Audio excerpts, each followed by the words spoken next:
Hi, everybody. I'm Kelly Bennett from One Plus One Communications. This morning, I had a chat with a guy called Nick Asbury, an amazing brain, a guy who lives in London. He's been writing about brands and advertising and comms for a long time. And we discussed his book, The Road to Hell, which is an interrogation of purpose, what that means, and why we should care. Check it out. Two really interesting, but I think quite profound things happened to me after I'd finished the book. I went to the supermarket and I was doing my shop and I picked up something that caught my eye. Um, and it doesn't matter who the brand was, but I think it's a macaroon. Yeah. And I wrote Okay. it down. The brand behind said macaroon exists to bring healing to the earth and humankind, and that they Oh, believe every bite taken makes for a better tomorrow. That was the first little moment, just having finished your book. yeah, And bless. Yeah. and then I picked up a secondhand copy of Joan Didion's The White Album. Beautiful Oh, piece of writing, obviously. yeah. Uh, and it opens with this line that says, "We tell ourselves stories to live." And that, poof, okay, so we're a PR firm, we're a business communications agency, we tell stories. And Yeah. it got me thinking, perhaps purpose against the backdrop of what has been a really tough time in our lives, in Yeah. humankind, GFC, COVID, has purpose been the story that we've told ourselves to make things feel better? That's such a nice way to set up the conversation. Yeah. I guess similarly to you, I'm not exactly in the PR world, but I'm in the branding and advertising world, started out in direct response and then kind of moved more broadly into various forms of writing for brands. But you're right, our job really is to tell stories. And there are many ways to do that on behalf of brands. But I remember as a writer running into this purpose word somewhere around 2010, in the wake of the financial crash and a general. There was a bit of a PR crisis for big business in general. I think For it was sure. like Occupy Wall Street. There was all this kind of negativity about business and its role in the world. And yeah, I think purpose was the story that we told ourselves as an industry, partly to make ourselves feel better, that we weren't just flogging stuff, we were actually, part of a positive social movement of some sort.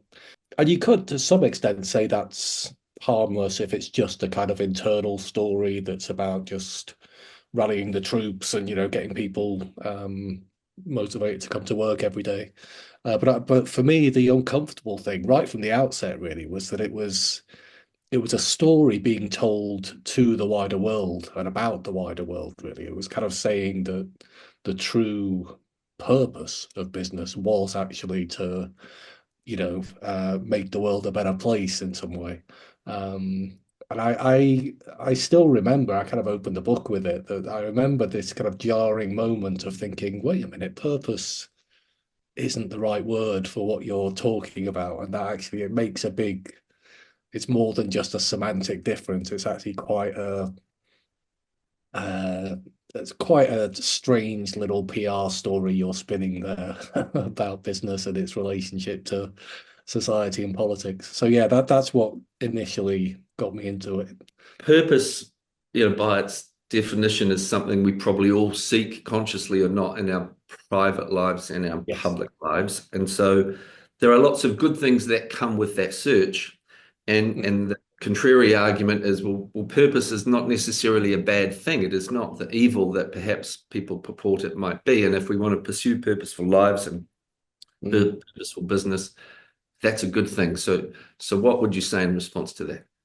Yeah, that's again, it's a really good thing to pick up on. I actually write the book almost as a defense of human purpose against corporate purpose, because I do think the two come into kind of a fundamental conflict, really. Um, I think one of the reasons purpose felt like such a kind of cool word at the beginning of all this, because before this, brands had talked for decades about positionings and propositions and brand onions and brand temples and all this kind of stuff. But when this purpose word came along, it did have this sense of nobility about it. It felt like a deep um, kind of moral concept that, it's I call it a kind of puff your chest out word in the book because it's got this kind of deep resonance to it. Um, and I think that's because purpose is a deep and resonant concept at the human level. I think all of us are looking for some sense of purpose in life. Some Nick, people might. Nick, can I jump in there? What's your purpose? I'll tell you when I get there. I think I actually almost see my creative life, if you like, as a kind of open-ended exploration that I'm hoping might make sense to me at some point in retrospect. Um, uh, I kind of condense that into a pithy phrase in the book, creativity ends with why rather than starting with why. And I think that's actually how a lot of life works, is that you do things that kind of feel right. You gravitate to people you find interesting, you gravitate towards jobs or interests that somehow spark your curiosity. Um, and I think actually the same is true of businesses. A lot of businesses are they're kind of opportunistic in a good way. They look out for gaps in the market, they react to changes in the marketplace. Um, and actually, purpose is something you discover, I think, uh, through that open-ended process. It's something that kind of reveals itself to you as you go along. And for me, part of the clumsiness of the whole purpose narrative is that it encourages brands and companies to kind of go through these exercises of, oh, we must define a kind of purpose statement, and this is what we're all about. And I think it actually kind of closes companies down to possibilities in a way, because you set this goal in advance and you work towards it, and anything else is a kind of distraction. Even if there's a potentially interesting new opportunity that had never occurred to you before, you kind of think, oh no, we must ignore that because we need to stay true to our purpose. So I actually think it's a bit of a closed mindset as opposed to the open mindset of creativity. Yeah, so that I guess that's how I would answer that one. I told you I had an audience with Sir John Hegarty, and Yes. I mentioned that you and I would be chatting, and knew that he was mentioned in your book. And I said, "What do you think of the word purpose, Sir John?" And I wrote it down. He started with, "The word purpose doesn't sit well with me. It's quite nebulous. It's a bit grandiose. It's pompous. Because let's be honest, what's your purpose? It's to make a fucking motor car on the road that doesn't harm the environment and lasts as long as it possibly can. Your purpose is to give great service and great products. And once you've done that, you can start to talk about other things." Now, Mm. that was a sort of knee-jerk response, but actually, what's not captured in that is the subsequent part of the conversation where he actually accepts, well, no, posits the theory that we're all seeking truth through expression, and that Mm. purpose is a really important thing. And purpose isn't truth, but it's close to. So I think he's talking about the same sort of search that you alluded to. And you're Yeah, right. yeah, it's brilliant to hear his reaction, and I think he's exactly right to use that word pompous because I do think that there is a kind of pompousness woven into the movement generally. I think it's about this kind of moral grandstanding and kind of setting yourself up in this quite grandiose language about, elevating the world's consciousness of your we work. That's actually literally the But purpose. let's also acknowledge that things like ESG and all of the great work that is Mm. wrapped up in purpose can be it is essential and very, very beneficial. It can be. It can be. Yeah, I mean the ESG is a kind of parallel conversation to the purpose one, I think. But just coming back to the Sir John's point, I think this idea of human purpose being important and we're all seeking it in our various ways. Um, I actually think the way to uh, because I absolutely think that's true, but I think what that kind of cashes out as is that businesses should kind of get out the way of their employees to some extent. I write in the book about how, people find purpose in all sorts of different ways. Some people really do find it at work. They love going to work. They maybe love what their company does, or they just like the people. They like the sense of community they get from work. Other people see work more as a means to an end. It's a way to get paid. They value their free time, their evenings, their weekends. Their true purpose in life might be to raise a family or to do community work or go to church every Sunday or write poetry or whatever it is. And I actually think when corporations start stamping their own purpose onto the workplace, it actually ends up um, potentially creating quite a kind of toxic culture. I think you've seen it at places like WeWork, um, places like Theranos. Yeah. Can I jump in there, Nick? I found Yeah, that Theranos section of the book really interesting. And I think from memory, you mentioned TBWA, my former employer. mm, I'd also mention Edelman. I can't remember, but certainly there's yeah, a reference to the two disciplines, PR and advertising. yeah, And we're all familiar with, the Elizabeth Holmes story and Theranos, the rise and subsequent fall, etc. So that doesn't need any interrogation. But I'm interested in your take on, as disciplines, which one do you think perhaps was responsible more than the other for the narrative, for that whole? It seemed to me that she existed in large part of a PR playbook that yeah, involved surrounding herself with great people, truckloads of press coverage, the worst parts of PR helped bring her to, prominence, and then of course she yeah. imploded. What's your take on that? Yeah, well, I should say actually advertising for once, I think comes out the story pretty well. I talk about how TBWA, who I think were the agency at the time, they actually really struggled and effectively fought with their client over some of the claims that they were making in their ads. Um, I think it drove one copywriter at TBWA to, something close to a mental breakdown that, they were kind of pushing back against the client saying you really can't say this. And so I think actually from what I've read anyway, there's a very good book about all this by a guy called John Carreyrou. They seem to have held their end up of the kind of ethical they fulfilled their ethical duties to kind of question the client and push back a bit. Um, PR wise, it's not that I would necessarily blame it on any particular PR agency or even the industry generally. I think it's more that Elizabeth Holmes herself kind of absorbed what was in the culture around her, the kind of Silicon Valley culture where it was all this kind of fake it till you make it type mindset, and this kind of high-minded, purposeful mindset. That John Carreyrou book, the first chapter of it is called A Purposeful Life, and he talks about how she was driven by this sense of purpose, but it was an extremely high-flown, grandiose kind of one. And I think it's still a fascinating thing, actually, that I think one of the jurors who convicted her said that he still wasn't sure if she actually sincerely believed in all these claims that they were making as a company. And she still seems to be fairly convinced of her own good intentions. Um, but it was an extremely harmful kind of fiction that she spun out of it all. Hmm. Hey, can we talk a little bit about you? Hmm. Obviously, you're on Substack, founded by a Kiwi. Um, Oh yeah, yeah.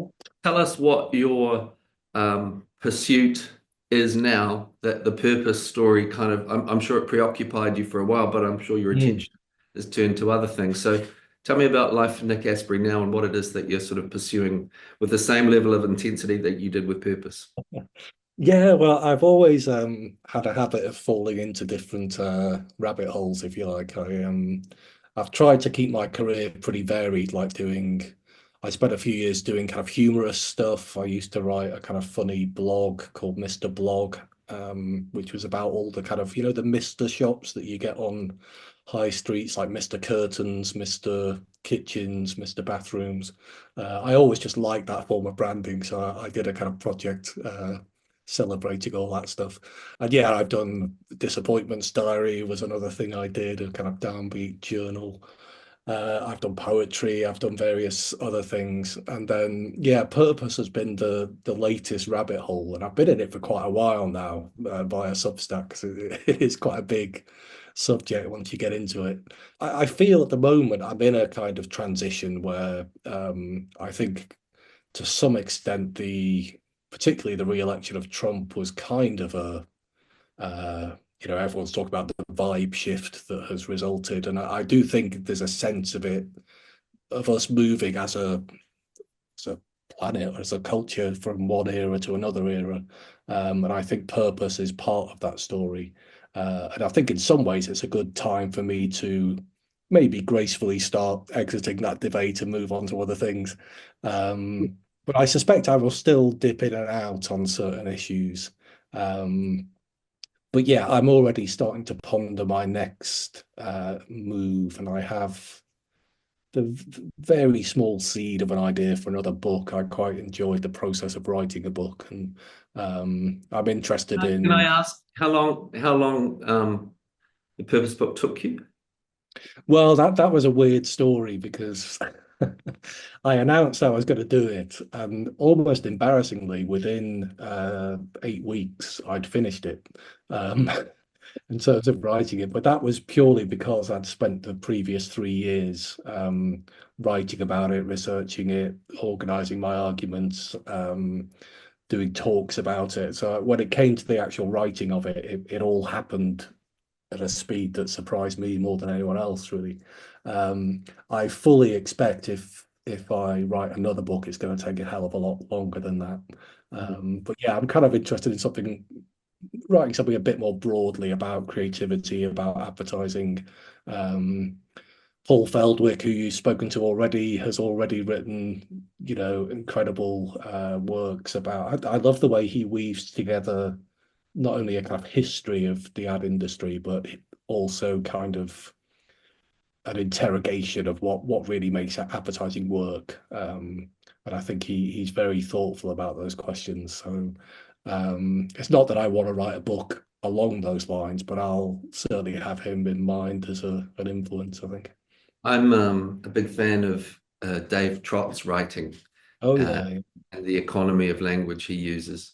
yeah, Uh, but yeah. I wanted to ask you, I mean, you're right, purpose and the idea of being purposeful in one's life, it's a big weighty issue. And just because you've been living it and talking it and breathing it for so long, I guess it won't leave you. It will stay with you because ultimately it's a sort of search for truth and Mm. meaning. And I saw that I think you dedicated the book to your dad. Oh yes, I did. Yeah, yeah. Yeah, my So, dad died last year, oh, and it will be his sort of 12-month died, I think, in March. mm, And I remember vividly at the time how lucid things became. I had never sat with someone and watched them leave the earth, but mm, my primary recollection of what that felt like is that everything became very alive and clear. And I sort of left with this. I left the hospital, I left the funeral, and that period feeling I really wanted to be a better version, the best version of myself that I had on available on the planet.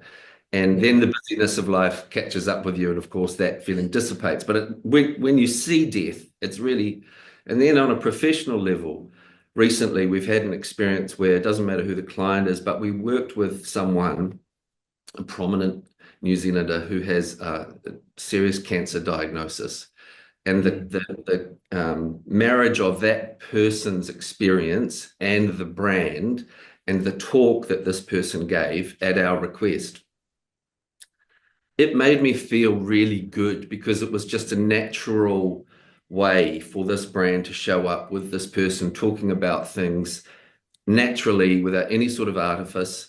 And that, I think, is the purpose of commerce when it really comes together like that, and you can say something in a way that people sit up and take note of because it's natural and real. yeah. That gave me a sense of purpose. The two things are connected: the feeling that I had when my dad passed away, and this new experience. Um, Talk to me about your own dad and why did you devote the book to him? Yeah, well, no, thank you for asking. It's yeah, coming for me, I'm coming up to 18 months now since my dad left us. But Ah, he was a doctor, so he was already in a what you might call a purposeful profession. mm, Uh, and yeah, I think one thing I would like to come out of the book in a way is, and I'm reminded of it just throughout this conversation with you, really, is that it's so important to, if we are getting past corporate purpose and brand purpose, it shouldn't be at the expense of this deeper spiritual human purpose. And I do think that's a really important thing. And I feel like it's something my dad had mm, um, in, yeah, in various ways through his professional life and his personal life. Um, so yeah, I would love us to actually appreciate that even more deeply in a kind of post-purpose world. mm, And I think also, uh, I actually think a lot of public sector work and a lot of non-profit work, charitable work is really valuable. And it's a place where we can use our skills as marketers, as PR people, to tell all sorts of positive stories about the world. And I actually, it's maybe too big a thing to go into right now, but I do think it's one of the downsides of the corporate purpose movement is that it's kind of shoved consumer brands into the spotlight at the expense of non-profits who generally do the more purposeful work. Um, so again, I would like to um, I would like that to be an effect of a kind of post-purpose world that actually just brings everyone down to earth a bit. It brings consumer brands slightly more in touch with reality, but it also gives us a bigger appreciation for all the people out there doing extremely meaningful jobs for all kinds of goals and purposes. And mm, I don't think there's anything wrong with being in PR or being in advertising, being in copywriting. I think there are so many ways to use your skills in kind of mundane ways and in more high-minded ways. But I think the first thing is to be honest with ourselves about what it is that we do, and not try and to go right back to the beginning of this thing, not try to be seduced by this narrative that everything we do, is making the world a better place, because it's all do well by doing good and that kind of thing. mm. So yeah, I think actually puncturing that narrative would actually be a healthy thing all round. He didn't touch on this in our chat, but I know John Hegarty suggests that in the world that we live in with technology and work from home, well, an increasing move back to the office, he Mm, says that we should see the office in a more humanistic way. We should see it like a club, actually. mm. Why shouldn't we treat work like a club, a place where you want to kind of hang out, go to, you feel connected with, have the same benefits of a club? Yeah, Because it's a more natural way to frame up your connection with the thing that you do, which might have totally. some purpose and meaning to it on some days, and other days, it's not. So it's just a Yeah. lighter way in. Humanistic is such a nice word for it, I think. Because I actually, I've my lifestyle these days is I'm a solo operator and I sit in my loft and I tap words into a screen and but I've definitely had long periods of working in a workplace in a bustling agency Mhm. workplace.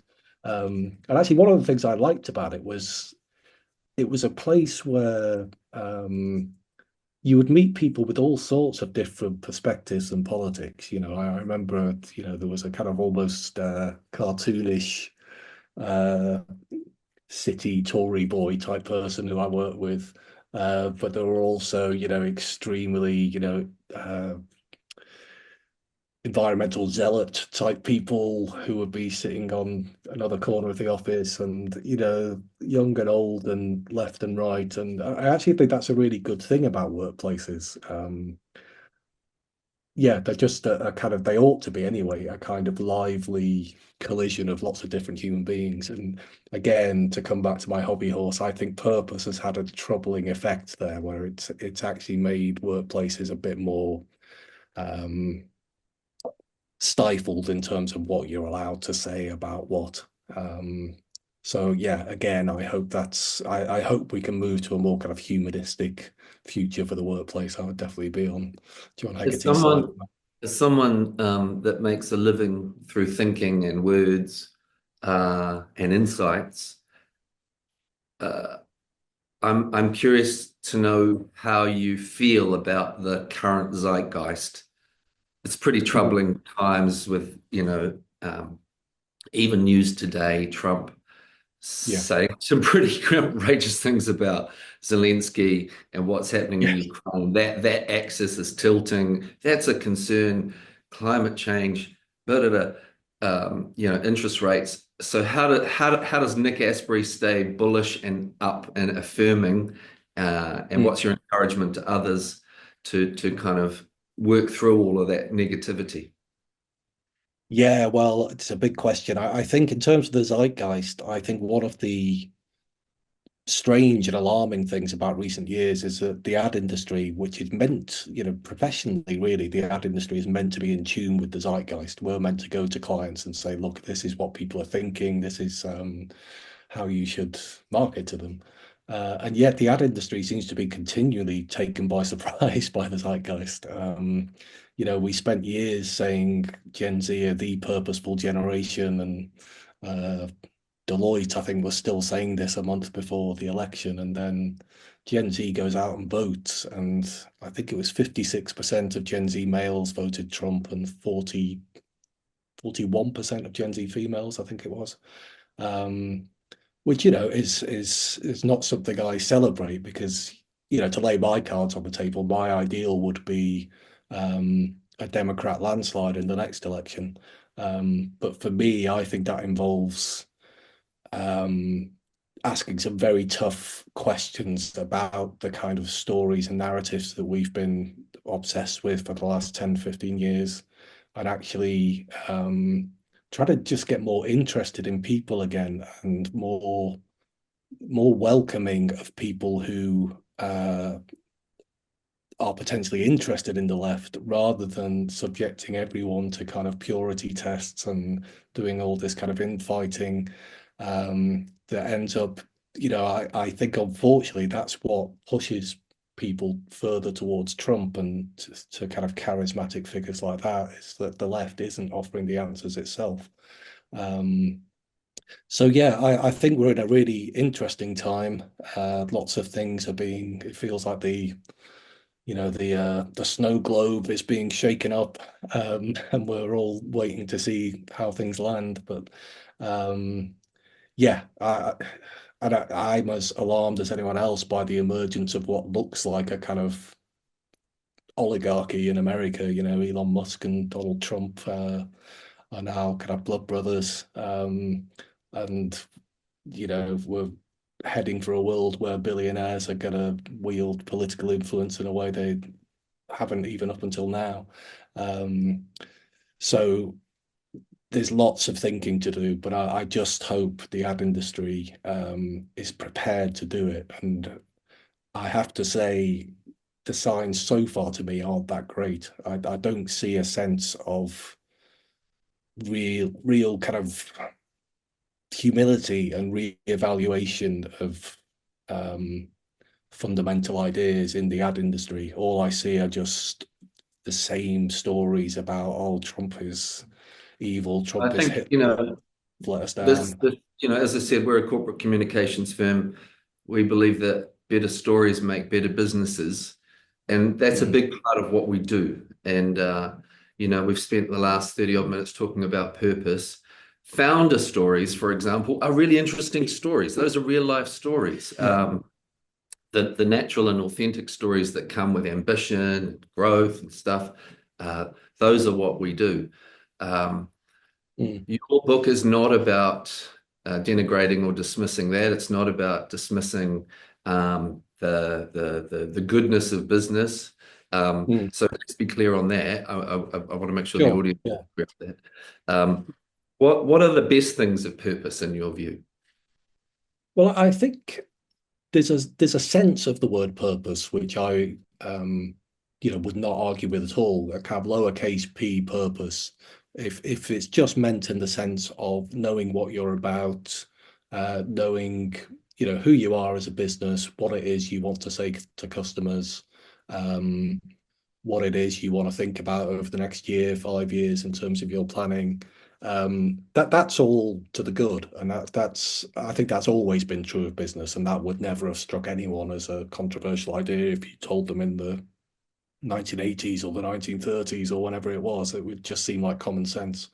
Um, I think that the purpose movement that's kind of arose post 2008 has always used purpose in a grander sense, a kind of more high-minded sense that it's not just the mundane thing of knowing who you are and what you're about. It's actually about, serving this wider social purpose, which is where I think things get tricky. Um, I think also it's worth saying that with smaller businesses and startups, those kind of founder stories, I think, have a lot of authenticity to them a lot of the time, and they can be the most interesting story you can tell about your business. Um, I think when you see it applied to big brands, the Unilevers of this world, or you just kind of it can never really be true because all the true histories of these businesses are just a tangle of mergers, acquisitions, takeovers, different people coming in and out. So kind of telling a founder story usually ends up being a kind of post-rationalization, really, rather than a kind of pointing to anything true today. And then the last thing for me to do is just to say thank you again. I Yeah. genuinely loved your book. It's a Oh, really thank interesting you. Thank book, you. and you've got a massive brain, and I think it's a real pleasure tapping into it. So thank you. It's nice to see a copy on the other side of the world. Thank Happy you, Philip. days. No, it's all good.